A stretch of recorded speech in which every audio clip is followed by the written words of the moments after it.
I promised a follow-up video, and even though my issue took a little longer to arrive than some people's, I wasn't able to go out to the store the day it came out.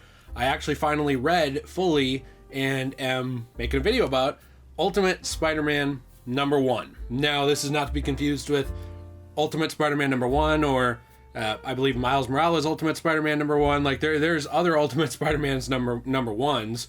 This is the new one. Comic books. But I wanted to say that this is probably my favorite comic book issue I have read of Spider-Man in years in terms of new content. I was talking to my wife Jill about this. I think this is the first Spider-Man comic I've read in years that made me smile, that made me happy, that actually made me like really enjoy the character. Because I've thought that the modern Spider-Man has been in a rough place for quite a while. I've talked about that several times.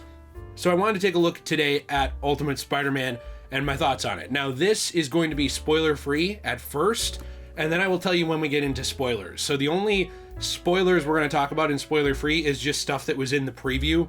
They showed a couple of pages, just a little bit. No spoilers really at all, just kind of setting the tone. And I'm going to talk to you about the general overall themes of the comic and what I enjoyed about it, and then we're going to get into story specifics. So if you enjoy this video, I have moved over. I know it's not an art gallery, but people said I was blocking the comics in the background sometimes in my videos when I show comics. I am a big fan of comics, actually. Good ones, not all of them, but I grew up with Spidey. I love it. I've been reading Spider-Man since I was 6 years old. And he's one of the people who's inspired me to try and be a better person. So if you enjoyed today's video, please be sure to leave a like and subscribe for more content, but let's hop right into the review. So I want to be careful with this point because obviously spending more money does not make your opinion matter more, but I like this issue so much that I wanted to support it that I bought like 5 variants of it. So we've got the original cover here. I'm hoping these show well. There was a Ben Reilly variant. These are hard to hold in this video, but there was a Symbiote Spider-Man variant, and one thing I really like about the Symbiote Spider-Man variant that's cool is you can see that he's actually shooting the webs out of the top of his wrist, similar to how he did in the comics in the past versus the original cover, where you can see that he's not doing that, he's just firing it normally.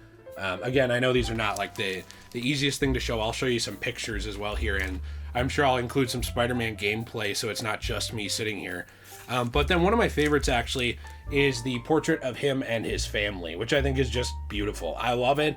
This is something I wanted for Spider-Man for a long time, is to grow, to have a family, to have a grounded situation.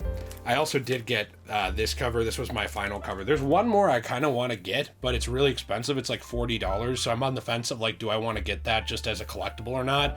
I don't know. I don't really have much money, so I guess it would depend on if I sell something else to buy it. But something I love so much about this issue is that it gives Spider-Man an actual ground to stand on. It reminded me a lot of Renew Your Vows, which I don't know if any of you have read, but this is even more grounded than that. In Renew Your Vows, Spider-Man has a family, and him and his family fight crime together, which I love. It's one of my favorite versions of Mary Jane, which is Spinneret. But this Ultimate Mary Jane addressed all of my criticisms with modern writing of Spider-Man comics with Mary Jane. I don't know if you've been keeping up with modern Amazing Spider-Man. I've made a few videos about it, but right now in the comic books, Peter and Mary Jane are split up for the umpteenth time. Umpteenth? I never know how to say that. Tell me in the comments below. But they are split up yet again. You know, they were married for a long time, and then there was One More Day and all that crap, and they got retconned into not being married anymore. And then Nick Spencer came in with his Amazing Spider-Man run. It seemed like he was going to kind of push to bring them back, but there's a lot of behind-the-scenes stuff that happened with that we're not privy to, that kind of makes it seem like he wasn't allowed to fully flesh out that relationship. And then there's the Zeb Wells run, which I don't want anyone to contact or send hate to him or anything. I usually avoid the name, but it's just for clarity, where now Peter and Mary Jane are split up again, and they're going through a lot of drama. They randomly had Spider-Man get cucked by a guy who stole his girlfriend, and alternate dimensions were involved. It was just a load of crap. The thing I love about Ultimate Spider-Man is that it really goes back to basics. It's very simple. The build-up and premise is that this is a universe where he never became Spider-Man. I believe he's about 35, 36 right now. They say that 20 years ago is when the events happened that prevented him from becoming Spider-Man. If you weren't following Ultimate Invasion or you weren't following the previous Ultimate Comics build-up, I can give you a really quick rundown that's basically spoiler-free for this, but they do give you a little rundown in the beginning. It's essentially that Reed Richards from the original Ultimate Universe, who is insane. He's called the Maker. He's a villain, and probably one of the best things to come out of the original Ultimate Universe. I'm talking this Ultimate Universe, all right, back when like we had young teenage Peter Parker, we had the death of Ultimate Spider-Man, and then we had where Miles, current Miles, comes from. That guy, Reed Richards, he traveled through time essentially into another universe, and he prevented the Marvel heroes from being created. He essentially went through and he stopped the spider from biting Peter. He went through and he framed Tony Stark, I believe, for an act of mass terrorism that killed a ton of people in New York. He did a lot of stuff to prevent the modern heroes, like from the age of modern heroes in Marvel, from actually becoming heroes. And even if they did, he made it so that they wouldn't have favor in the public eye. He was trying to run the world kind of as an experiment. And they get into that a little bit in this issue as well. That's all the build up before it. But this issue really takes the idea of Peter Parker was meant to be Spider-Man. And I think it really kind of both turns it on its head by giving him a complete life without it, but also showing what meaning and purpose mean to someone. And I think that something that's so human about this issue is that that's a feeling that a lot of people feel, especially in the modern day. They feel like, well, I'm stuck in a cubicle for 40, 50 hours a week and my life isn't going anywhere. And yeah, I'm doing something that matters, but I feel like I could be doing more. That's very much where we find Peter Parker, in a situation where he feels like his life could have more purpose and he could be doing more to help the world. And that's something I find very interesting, is that this is a character study about Peter Parker. The first issue is not really about Spider-Man at all, and that's something I really like about it. To child me, that would probably sound boring, like, where's Spider-Man? Put the suit on. But it's very, very much a character study of Peter Parker and how this world went differently, how his life went differently, and how he longs to be more, to be able to help the world. Which I think is really cool, because that's something that always inspired me about Peter Parker, and it's something that issue addresses extremely well. I wanted to say as well with this that the art is absolutely beautiful inside and out. I'll show a little bit of it here, and obviously the story is very well done. I really, really enjoy it, and I don't enjoy it just because I wanted to. I was actually worried when I made my previous video talking about how this could fix modern Spider-Man comics and my problems with it, that it would come out and be bad. Not because I didn't want it to be good, but because I'm used to being disappointed. But once I read this, I really felt like it did address a lot of these problems. This was a character study that focuses on Peter, on his family, on New York, a different type of New York. This is very much a starting point for a Spider-Man fan. You don't have to have read Spider-Man before to start here. I think you could have maybe watched the Raimi movies and you could go pick this up, because you know, like the story of, oh, in high school, he was bit by this spider, he became Spider-Man, and then that kind of took over his life as a purpose. In this, it's what if that never happened, and what purpose would he find? You see a lot of familiar faces, but that are doing different things, and none of them feel out of character or forced, where it's like, oh, that guy would never do that. What are you talking about? It's very, very much in character, and I love it. I can't recommend this enough. I'm not saying you have to go out and buy all of the different variant covers like I did, or be nuts about it, but I really do recommend that any Spider-Man fan that enjoys this character and wants to see a return to form that's focused more on like Peter's humanity and his stories, and not just a misery fantasy or a self-insert from authors that are very clearly like having a weird Spider-Man cuck fantasy, I genuinely do recommend you check this out. And I'm going to say this right here. I don't tell people what to do, like I try not to, but I genuinely really don't think people should pirate this issue. I know that there's places in the world you can't get access to comics, and I'm going to say right now, that's the same way I feel about video games, like retro games. If you can't get access to it, I understand doing what you have to do. But if you're able to go and spend, $6 at a comic book store, this issue is very thick. It delivers a lot. And honestly, I love it very, very much. I think it's very much worth your time.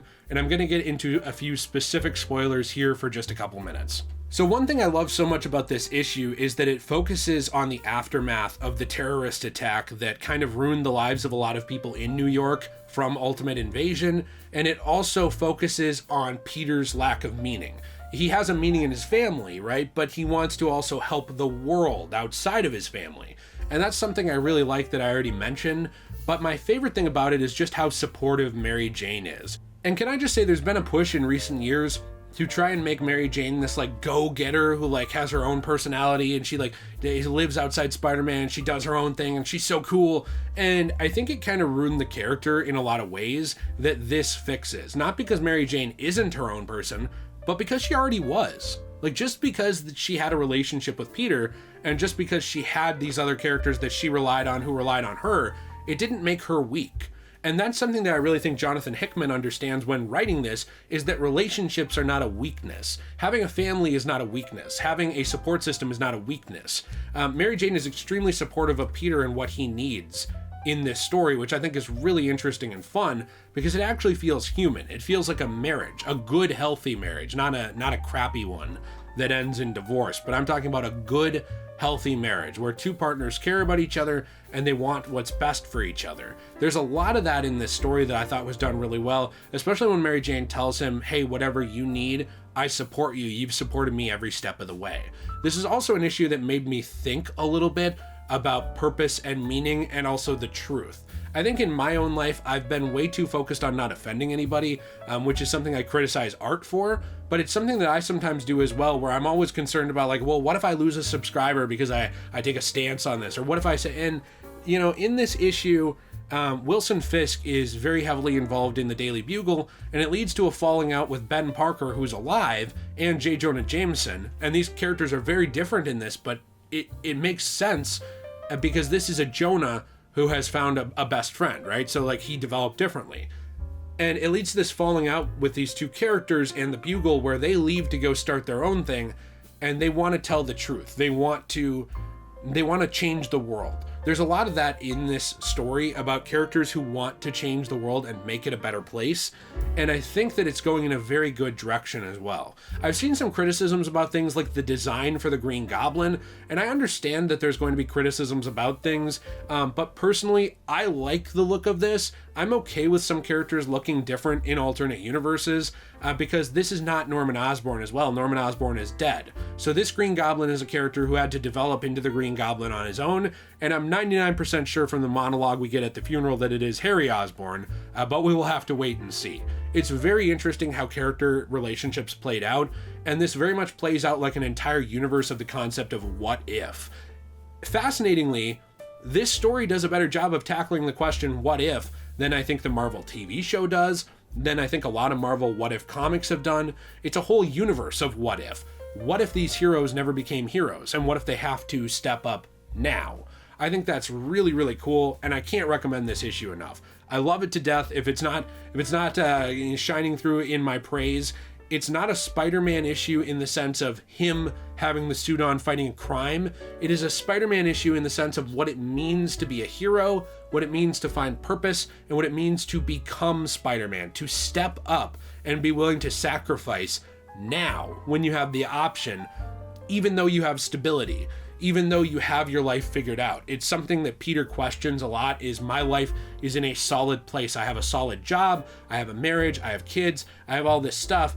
How could I also have Spider-Man? How could I chase a meaning that matters to me too, where I can change the world? And it's something I really, really like about this. I feel like I was directing an orchestra here because I was getting really into my Italian hand movements, but it's something I really like about this issue is the idea of Peter finding this purpose and becoming more, becoming this hero that was meant to inspire people. And even there's hints of conspiracy with Tony Stark and the future and time travel that I'm excited to see where it goes. That's why it bums me out so much how Amazing Spider-Man as a book has gone. It bums me out the response the authors and editors have had to criticism of it, where they basically just tell people like, well, piss off then. I think they don't understand how much the character of Spider-Man means to people, and it doesn't mean he has to be happy all the time. It just means he has to be written well, written like a human, and actually have human motivations, good art, good storytelling, and a direction that's not just going to be torn away from him. That's something I'm hoping happens with this. With comics, that is always a concern, especially when we're only at number 1. But I'd actually like to take a look back at this series in the future because it's something that really put a smile on my face and genuinely made me happy. Like, I haven't felt happy reading a Spider-Man comic and seeing this relationship, and being someone who's married now, I disagree with Marvel editorial that like married Spider-Man isn't relatable. You know, a lot of people are married. A lot of people have domestic partnerships that have lasted for years at the very least, or a girlfriend or boyfriend or whatever that they've been with for a long time. I don't think that having stability makes you not relatable. Modern Peter runs around with with no purpose, with no direction, nothing, constantly getting ruined by fate and the world around him. And at some point, it's almost just like a misery torture porn. And I don't like it. I don't find it fun. I don't find it interesting. And I find it all very inconsistent. Ultimate Spider-Man appears to be going in a direction that is the antithesis of that. And that's why I want to support it. That's why I hope you will support it if you're in a country or position where you can. But I hope that this comic does well. I know it was #1 on Amazon's best-selling book list this month, I believe. So it was doing very well, at least there. There's a lot of different places you can get it, digital or physical. I love it. So I know I've said it a lot, but I'm very happy. And it's sad to see Peter in such a weird state where he's just kind of an irrelevant relic of the past in a lot of these comics. So I'm glad to not see that. I'm glad to see a family angle. I'm glad to see writers and artists who care. And I really hope that people support this book and it does well, because it's genuinely valuable. I think people will look back at this in pop culture and it will be one of the things, like how people look back at the Clone Saga as like a yikes, and people look back at One More Day as like a oof. I think people will look back at Ultimate Spider-Man #1 as a thing that was really a positive in a negative world, in a negative time, in a negative landscape of Spidey stories. And they'll see that and see this, handcrafted story, kind of like they look back at The Dark Knight Returns and all these other stories for Batman, and they will say, that's one of the good ones. That's one of the things that made that character matter again. That's genuinely how strongly I feel about this right now at the start. So I hope it stays that way. I'm excited. Let me know what you think in the comments down below. Hope this video was not too long or meandering, but I don't have a script. It genuinely, it made me emotional. It mattered to me. To some people that's stupid, but like these characters, they're not just characters. Art is not just art. It can directly impact your life and have a lot of meaning for you.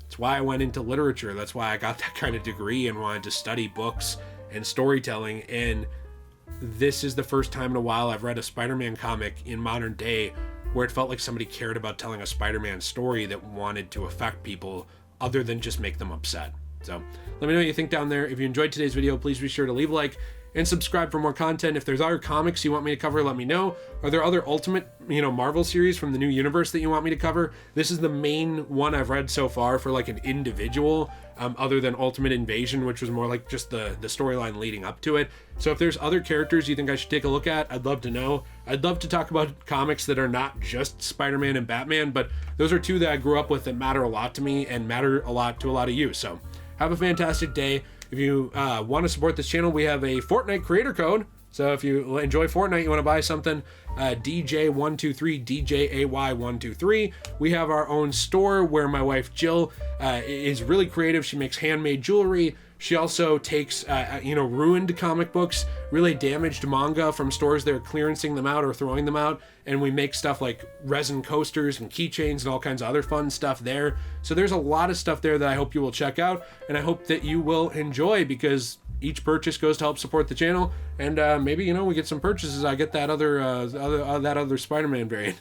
I'm just kidding, but it does mean a lot to us. So have a fantastic day. And as always, everyone, stay shway.